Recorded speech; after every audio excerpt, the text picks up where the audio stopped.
Está escuchando ya la persona que yo les decía antes de irnos a publicidad, Francisco Gutiérrez, magistrado del Juzgado de Violencia sobre la Mujer número 2 de Sevilla. Don Francisco, muchísimas gracias por estar con nosotros.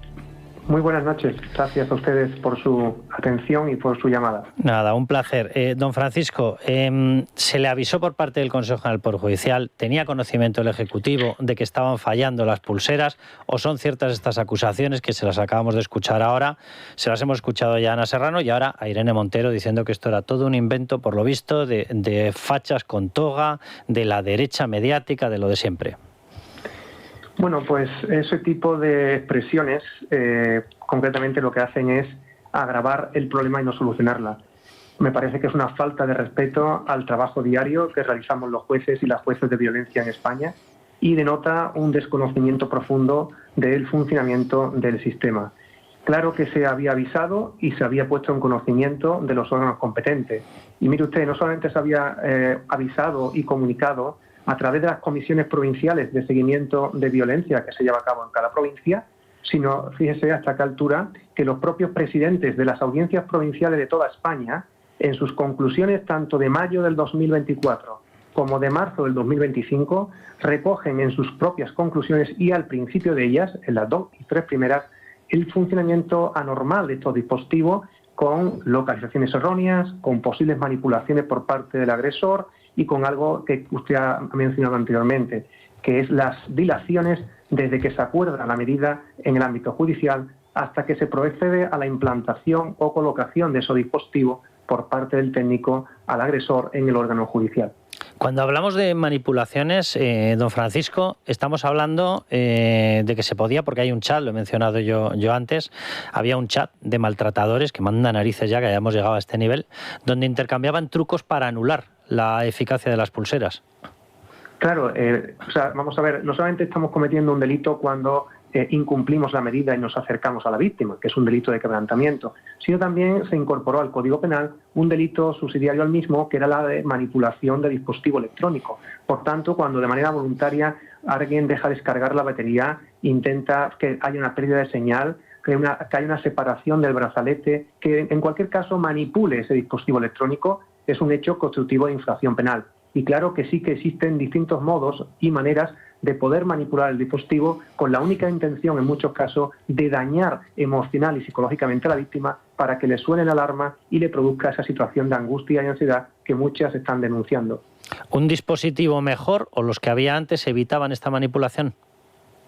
Claro, nosotros lo único que estamos pidiendo es que se solucione el problema, que haya una evolución favorable en la aplicación de la ley, que la confianza de las víctimas en la Administración de Justicia vaya acompañada de unos recursos y una gestión presupuestaria adecuada para que nos doten a nosotros, los jueces y las juezas, de los recursos precisos para poder controlar este tipo de agresores y poder imponer pulseras con todas las garantías, tanto para la víctima como también para el agresor, y poder controlar en cualquier caso ese acercamiento o esa, intención de desobedecer una resolución judicial. Yo no sé si el problema es tecnológico o es un problema de proveedor a nivel de, servicio, pero lo cierto es que hemos empeorado en el servicio. Los dispositivos anteriores, no digo que no fallaran, en alguna ocasión ha habido algún error, se ha solucionado, ha venido el técnico y se ha cambiado. Los dispositivos que empiezan a funcionar a partir de febrero del 2024, estamos viendo que hay falsos positivos, que hay localizaciones erróneas y que eso no solamente va a generar un problema a la víctima, también va a generar y va a incrementar que la defensa pueda utilizar esos argumentos para poder obtener una resolución favorable que en definitiva sea o bien absolutoria o un archivo de las actuaciones.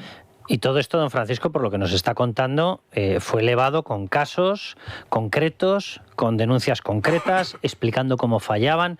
Hay una que, por cierto, yo no sé si la gente le está dando más importancia, entiendo perfectamente que la que haya llamado más la atención es la de que el sistema no funciona o se podían directamente quitar las pulseras o anularlas, con lo cual se podían acercar a la víctima maltratada todo lo que querían. Pero hay una que yo no le restaría importancia, que es la de que ha habido víctimas de maltrato que han estado recibiendo alertas permanentes. O sea, no quiero ni pensar cómo tiene que vivir una mujer teniendo un localizador o teniendo un indicador que permanentemente te está avisando de que tienes a un maltratador a 50 metros, a 40 metros. O sea, no quiero ni pensar cómo ha debido ser eso. Ustedes, sus compañeros, les han pasado datos detallados. Es decir, cuando están negando que tuvieran conocimiento de esto, están negando infinidad de datos.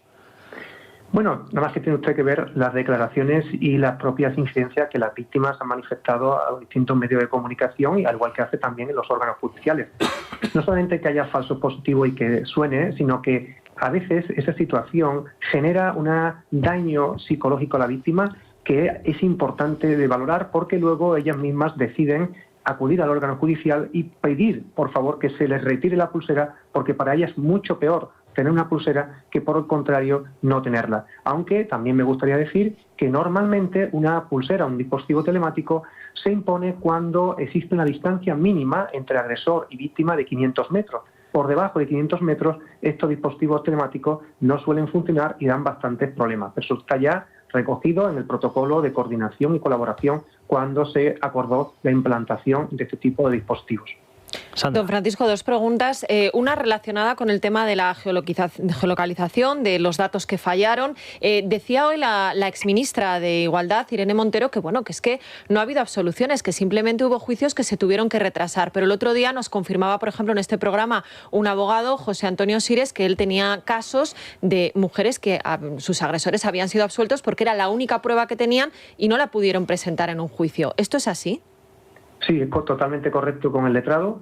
Y vuelvo a insistir lo mismo, para poder opinar y para poder dar una opinión fundada hay que conocer la realidad del funcionamiento del sistema. Y cuando a veces la única prueba que tenemos es la documental del Centro Cometa, donde se acredita efectivamente ese acercamiento, y o bien no existe porque se han perdido los datos, o bien es erróneo esos datos, en muchas ocasiones claro que se procede a dictar una sentencia absolutoria o a archivar el asunto, porque recordemos que en España, afortunadamente, rige el principio de presunción de inocencia y todo proceso penal debe concurrir con una serie de principios y garantías para el denunciado, como cualquier otro delito que se pueda enjuiciar en nuestro país.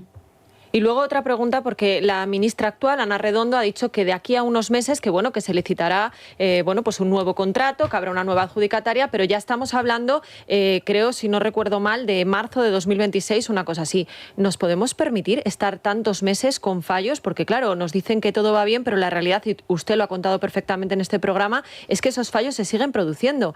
¿Pueden esas mujeres esperar todos estos meses? Bueno, pues en primer lugar decirle que la pulsera es un instrumento más que está al servicio de los jueces y de las juezas en orden a poder controlar una medida cautelar, pero no es el único dispositivo.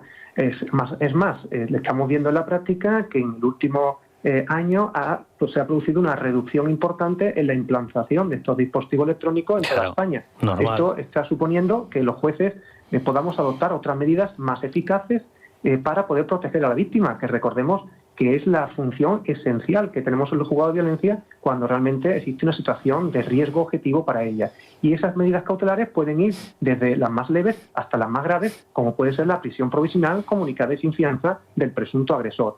Por tanto, el hecho de que se liciten nuevos instrumentos o dispositivos electrónicos no es que se hayan adelantado, sino que es que tocaba conforme a el orden y la planificación de este tipo de dispositivos que se van renovando cada X años. Don Francisco, ¿qué sensación ha quedado? Ya sé que en España se ha convertido en una especie de deporte nacional el insulto al juez.